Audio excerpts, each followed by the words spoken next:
Medvedev to face de Minaur in Shanghai quarterfinals. Shanghai app.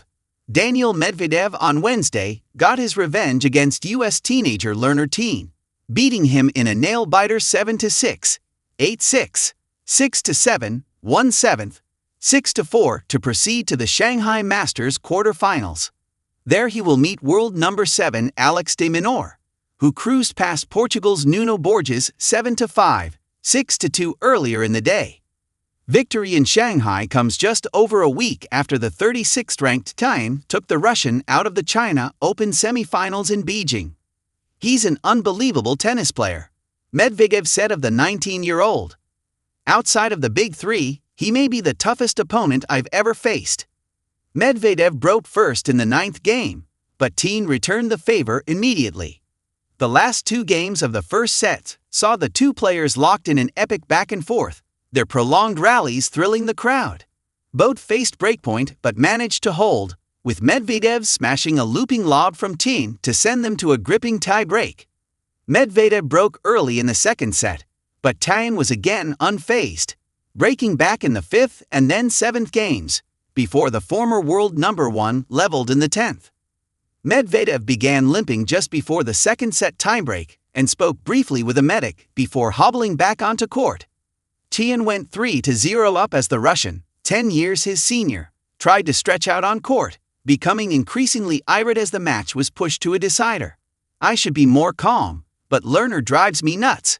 I lost 2 very traumatic matches against him, so for sure I was scared to lose again," he said. But a scrappy third set, full of double faults from both players, was settled when Medvedev broke in the 9th game with a backhand. "Going to be a battle."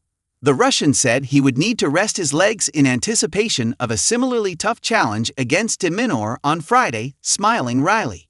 "We're gonna run again." After Novak Djokovic, the Australian is the highest-ranked player left standing after a string of high-profile exits.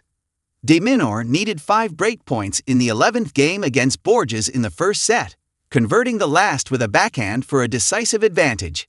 He carried the momentum into the second set, breaking in the first and third games. But he remained cautious about his title chances. "In our side of the draw, there's a lot of quality players, so it's still going to be a battle," he said. Another top 10 player fell on Wednesday, as Italy's Lorenzo Musetti lost to Canada's Felix Auger-Aliassime 6-4, 6-2. 13th-ranked Auger-Aliassime looked sharp throughout, breaking in the 5th game. He went on to dominate the second set, breaking Musetti, the world number 9, in the 5th and 7th games. "I knew it was going to be the toughest match of the week so far, and I knew I was going to have to raise my level, and I did," said the 25-year-old Canadian. He will next meet France's Arthur Rinderknecht, who reached his first Masters 1000 quarterfinal after beating Czech Jiří Lehecka 6-3, 7-6, 7/5.